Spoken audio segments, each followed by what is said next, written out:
Hello, beautiful people. Welcome to Cell Symphony. Thank you for tuning in.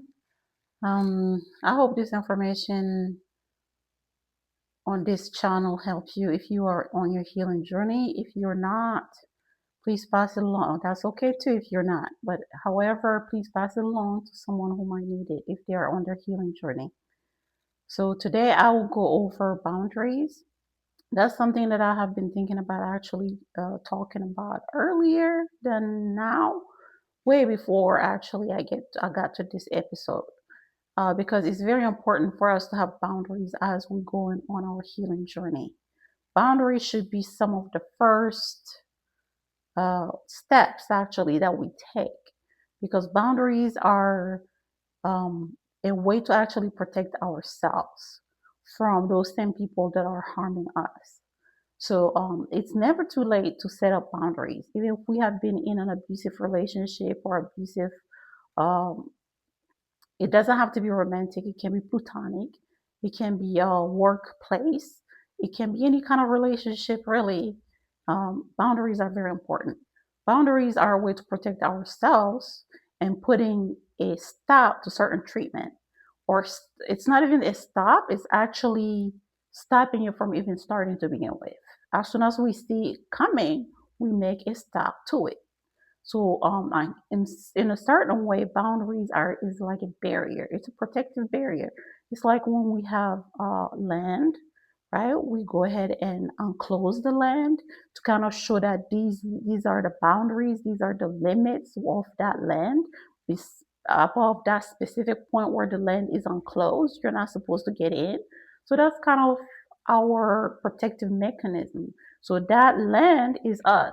We're protecting ourselves from intruders from coming in into the space, a space especially that we feel safe, a space that allow us to express ourselves in a certain way, and so that those boundaries are there to stop people from actually abusing them. And so in romantic relationships, it's pretty hard to have boundaries, which I have found myself as an adult over time. I have found out that was actually the hardest for me to actually put boundaries, to put to not only put the boundaries in place, but to reinforce them. Um, so where does that actually spawn? That spawns from childhood, unfortunately.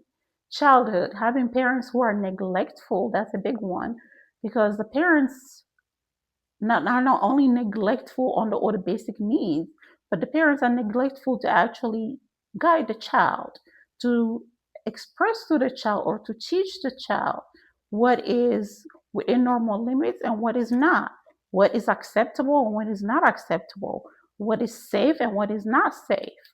So in today's society, from what I've seen, at least in the school system, they tell children, they teach children, stranger danger. Okay, stranger danger. Don't say no to a stranger. But can you also say no to other people, family members? Not only family members, even your own parents. Is it okay to say no to your parents when you feel like certain things are being done to you that aren't that's not okay, that somehow does not feel comfortable? Can you say no? So that's another topic that I may have to actually discuss later on. So that's a question that we need to always ask ourselves. We teach our children to say no to strangers, to say no to other people. But when our children say no to us because they feel they're not safe to do certain things, or they're not comfortable to do certain things, or if they're not comfortable to for certain things being done to them, we find it that's not acceptable. We teach our children better not say no to me. However, there's no such a thing as a partial boundary. Boundary should be absolute. Boundary should be all total, all of it, or none. So we cannot teach our children that it's okay to say no to strangers, but it's not okay. It's not okay to say no to us. So in that sense, because we are the first love for our children, we teach our children love. So to in their eyes, we're their first love. So if they cannot say no to their first love, it is very likely as an adult, you cannot say no to the person that you consider also your love partner. So that's kind of where that actually spawns from. We cannot say no to our parents. We can also say no to, we can probably say no to siblings. But the parents, they're the first, they're supposed to be, right? They're supposed to be the first love of the child, the first love, the first example of love. And if that child associate boundaries are, there is no such thing as boundaries with first love. Therefore, there should not be boundaries with any love, any person that you consider to love at an intimate level. You would not be able to put boundaries and especially maintain them. So that's what I struggle with. I know for a fact I didn't struggle saying no to any and everybody else. At some point, I had realized that that's what I struggled with in the past. And of course, that's something that I had to work on over time to understand that part of me that, okay, this is where this is specifically coming from. Parenting as a child, my parents have never, of course, culturally too. In certain cultures, you cannot say no to your elderly. Whatever they say, that's what you go with, right? And they can never go wrong. So we kind of associate that same concept of our lovers, our husband, our boyfriends, our fiancés, as long as they represent love to us, we cannot say no to those people. We cannot have a limit to what is acceptable and what's not acceptable. So we tend to let them have um, this sense of anything goes when anything should not go with no one. Absolutely not. So we have to be able to identify that. And if that's your case, definitely that's something to look into, because I know for a fact I didn't have boundary problems with putting boundaries with older people in general, because I was a teacher for 4 years. I was a high school teacher. So I know for a fact that my classrooms could not function teaching 30 children, 30 students at a time, and they're from age ranging from 14 to 16, 17. That it was not sustainable not to have boundaries, not to have rules. So we had to follow certain rules. Actually, I had to come out with the rules. It was a collective thing. I had to make them, it was most of the time we go over it together as a class in the first few days after school start. We go over it and we agreed on the rules, agreed on what was acceptable or not acceptable, and the consequences too, so that there is no such a thing as a surprise. Well, I didn't know, Miss Such and Such, I didn't know that that's the consequence if I did that specific thing that the rules said we should not be doing, right? Because boundaries are top of our rules.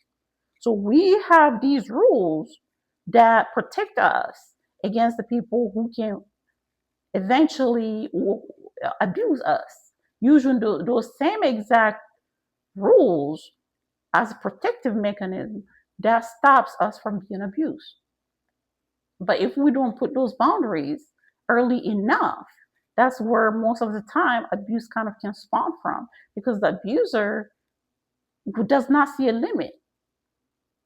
It can just start as something as simple as name calling, and then when we don't put a limit to that, and we don't express ourselves, saying how that is not okay, and that we should be respected as a human being first, and then as a companion, right?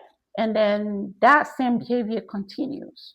And it can be as simple as that, or um, it can be as simple as very simple things that we don't see it to be a big deal, but they are a big deal.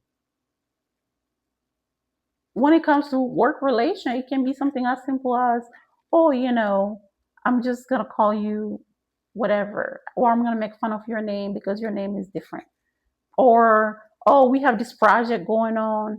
I'm just gonna make sure that I sit down and I, uh, you know, eat my food while you're doing the work. I'm just sitting down watching you do the work while you just doing everything. your part and mine. Well, it should be a collaborative thing. We should be working together. We should eat lunch at the same time and work, so everybody can actually put in their part, right? But co-workers sometimes kind of can cross that boundary and let you do all the work, which is not acceptable, right? It's something as simple as that: speaking up for ourselves, advocating for ourselves, or of what's acceptable and what's not. um, it can also be something as simple as parents interfering in marital relations between husband and wife, or between boyfriend and girlfriend, telling us what is okay and what's not okay. We're adults. Certain decisions, we should be able to just make them ourselves. It's not a bad thing to get advice, of course, from our parents, but it's also up to us to allow them how far that can go, their interference, how far it can go in our relationships. So that's where boundaries can actually be put in place. Something as simple as, Mom, thank you so much for your advice. However, I got it from here. Or Dad, or whoever. It's not, I don't think that it's a bad thing to put the boundaries.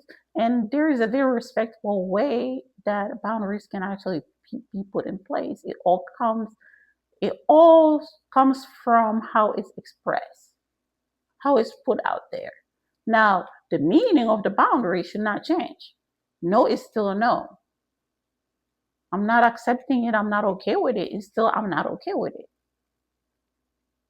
Now, the tone can be chosen, and also the wording can be chosen, just so that there is no disrespect within the process. But still, the boundary should still hold. And the biggest thing also is not only to actually have the boundary in place, it's also maintaining it, because many have the tendency to try to see how strong that boundary is. You can put a boundary in place and somebody can come and easily try to just play with it and see, okay, she say she doesn't want me to do ABCD, I'm still gonna do it. And then let's see what she does, or let's see what he does. And if nothing happens, and that same boundary will not hold. It will be null. It will be very much null. It will be like it never happened. Okay.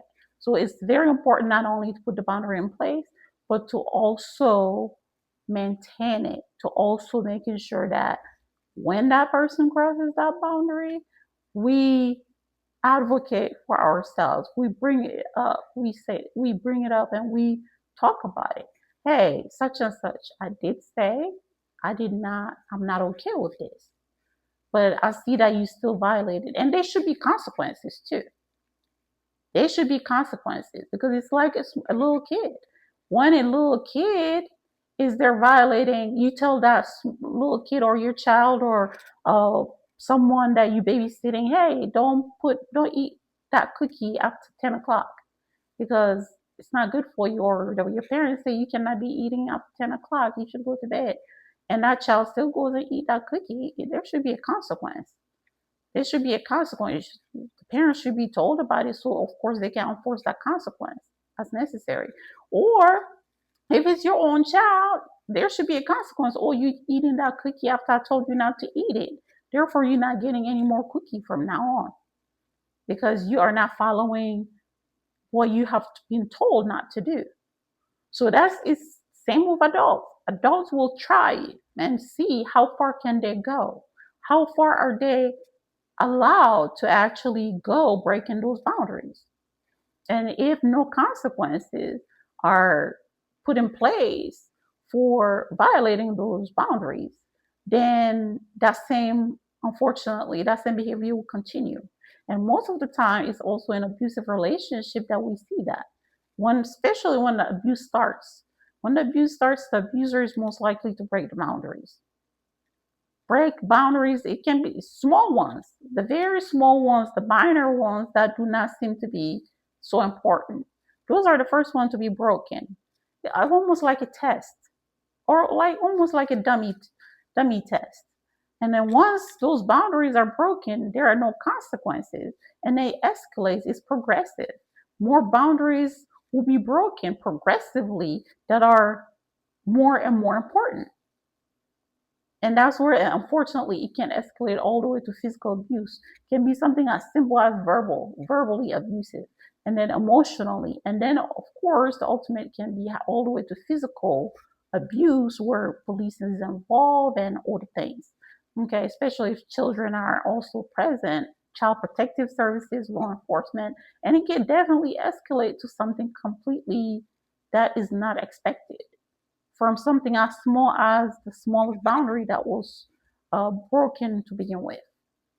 So it's very important to make sure that we are paying attention to the little things, the detail matter, the detail matter, the patterns matter, because those same patterns will continue until those patterns are broken. Until we put a stop to those patterns, they will continue. And it's not just one relationship. That same relationship where those patterns, those boundaries were broken and end up to being physical or emotional, um, physical abuse, probably. And after that relationship is over, and if we do not fix those patterns, we do not recognize and heal those patterns are more likely to also continue in following relationships. So, because the problem is not the person, it's not the abuser. The problem is us not recognizing those patterns and actually healing those patterns because we are the ones carrying those patterns. We are the one allowing such treatment. If we do not see those patterns, recognize them, and heal them, we will eventually take them in next relationships, which kind of can tell that the problem is not the person. It's more like us fixing that, us working on it, us healing it, healing those patterns. Okay. So boundaries very important. How do we again have those boundaries? Getting to know ourselves, getting to know our values, our morals, especially when those boundaries are linked specifically to our morals and values. And people um, try to force us to go against our morals and values by making us by breaking those. That is very detrimental because that's something that is core to us. And that's how, unfortunately, we end up by the time that we are done with certain relationships, by the time that we exit certain relationships, we feel lost. We feel like we lost a part of ourselves in those relationships because the values and morals are core. It's within us. It's our core. And we end up, we feel violated. We feel less than. It can it can trickle down to our self-worth, self-love, which is all the parts of us that are very important in our healing process and can actually affect many other parts of us. Self-esteem is one of it, right? So let's make sure that the boundaries, very important during our healing journey, is very important to revisit those boundaries, to put them in place. Something as simple as if you we are the kind of people that always put our time and effort to do any and everything for everybody else and we do not attend to ourselves, we have to put those boundaries up to allow to tell everybody, hey, I need time for myself. And when people come and try to violate that, we need to make sure that we reinforce it.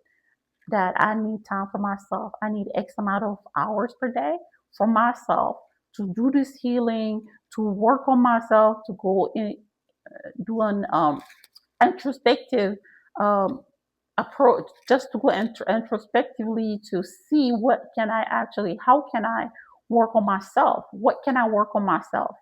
And meditate, uh, do different things, do different coping mechanisms, or have a therapy session. Any and everything that actually is necessary for us to stay in our healing journey and making sure that we're doing progress. We have to put those boundaries in place. We have to make sure also that we do not self abandon because when we don't have boundaries in place, we are people pleasing. We are self abandoning ourselves by giving any and everybody time for them, and we are not giving it to ourselves to actually heal, parts of ourselves that desperately need that time and energy that we're giving to everybody else. So, in that sense, compassion is another one that we need to make sure that we are constantly giving ourselves. It's okay that it's hard to keep those boundaries in place, but at least let's make sure we put them in place. Let's make sure that we know what do we need to feel safe? What do we need to heal? And once we know that, we have to put those in place and we have to communicate to people around us that this is how I need things, this is what I need, and I need everybody else to respect it. And when people do not respect it, we have to make sure that we bring it up. We discuss it, we communicate that these boundaries need to be respected. And if people don't do it, then there should be consequences. If I say I need X amount of time for myself and nobody respects that, then I'm gonna have to maybe lock myself in the house in one of the rooms so nobody can come in. I have to put a sign up so nobody can come in. And if that's still something that people keep doing, then I have to find stronger consequences, depending on who it is, of course. If it's my job, oh, your game is going away. Or whatever that consequence is, your first toy, your favorite toy, whatever that is, that will actually make that boundary be reinforced, then that's how I need to do. That's what I need to do. Because at the end of the day, you're not good to, you are only good to other people as much as you're good to yourself. You are only good to other people as much you are good to yourself. If you're not good to yourself, then you're not good to no one else. So you have to make sure that you prioritize yourself, not in a selfish way, but in a way that you have your sanity. You have your time to heal. You have your time to care for yourself, to love yourself, because you can only love other people. You can only care for other people as much as you care for yourself and as much as you love yourself. So, in order for that mirror to actually transpire the way you want it to transpire, you have to make sure that you are taking care of yourself first. That's not selfish. It is absolutely not selfish because it's a ripple effect. Whatever you put in yourself, it radiates back to other people around you. So we have to make sure that we do that. Those boundaries are very necessary. And the boundaries, in case of abuse, especially, I'm not saying no one should stay in abuse. No one should stay in abuse. But I also understand that in certain circumstances, we do not have too much choice, especially in narcissistic abuse, where I have lived that. And I know that it's very tricky situation. Tricky in the sense that by trying to exit that situation, we put our lives in danger more than we know.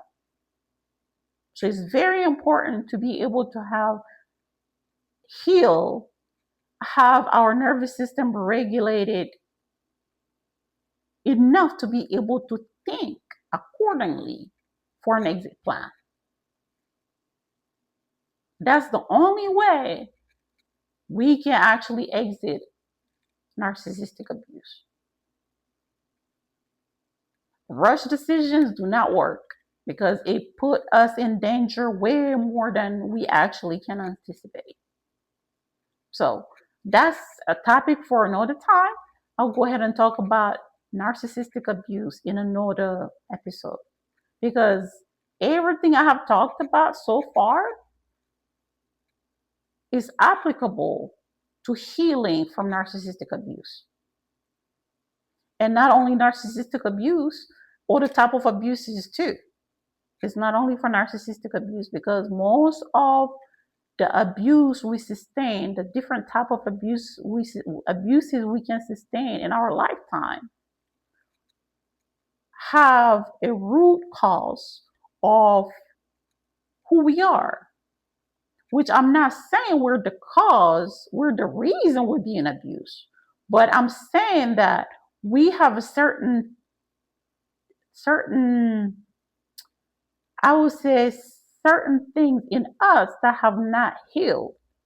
certain things in us that we have gained from childhood or sometime in our lifetime that allow us to be more susceptible to accept certain type of treatment and not seeing the wrong in it to begin with. So unfortunately, until we recognize that certain treatment is not okay, and we recognize the source of why do we not only allow to be in that kind of environment, why we are not advocating for ourselves to exit such an environment. Until we recognize that and understand where it comes from, the origin, and try to heal from that, then we perpetually keep going into similar situations. It can be different people for sure, different environments, but still similar treatment. So it's very important for us to understand that childhood, any kind of childhood trauma predisposes us to abuse as an adult. All right, so I'll go ahead and stop it here, and I hope this helps. Please, please, please take care of yourself. Try to work out if you can. If you cannot, try to do your little walks, try to do your meditation, your journaling, whatever coping mechanism works for you. The therapy sessions, if you can afford. If you cannot afford, there are several groups. There are several groups out there. I will try to find free groups, women's groups, men's groups, just groups in general that just in general, we can go and talk to people who actually have similar experiences. If those people just talking sometimes, just to talk to someone who actually understands where we're coming from is a type of therapy. We don't have to necessarily talk to someone who went to school to get to become a therapist, a professional. We don't necessarily have to if we cannot afford it, but if we can, that would be very much ideal because that will be more they will be able to narrow down specific parts that we need to work on. It will be more detailed, it will be more tailored to actually have the problems that we need to address and to give us the proper coping mechanism and the proper solutions to those problems. But otherwise, if we can still have those groups to talk to, it's also a type of therapy. Just to be able to vent it to someone who actually understands where we're coming from. I think that's very therapeutic. Okay. So until then, please take care of yourself. And please, please, please be passionate to yourself. Be compassionate. Not passionate too, but compassionate. Have compassion to yourself. Rome was not built in one day. Rome was not built in a day. No city is built in a day. Therefore, we cannot rebuild our entire self in one day. It takes a minute. It takes time. It's not tailored. Progress sometimes might not be as visible as it should be, but any progress is still good progress. Even if we do not see it, it's still good progress. Okay? Until then, please take care. Bye bye.